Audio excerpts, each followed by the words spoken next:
What's up? So it is Monday night. Kate and I went away for a couple of days, Sunday and Monday, and just got back. It's pretty cool.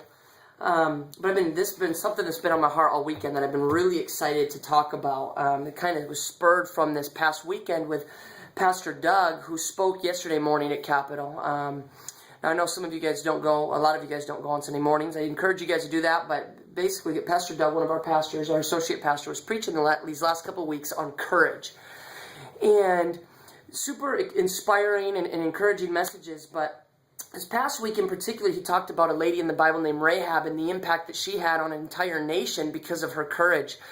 And a couple things really stuck out to me that I've been really excited about sharing with you guys. And so, kind of two different places, Joshua 2 and Matthew 1, there's a kind of a connection there that I want to talk about and show that picture. But to give you some background on Rahab, Rahab was a prostitute. She was somebody that basically her house would have been full of people coming and going, very, very wrong lifestyle.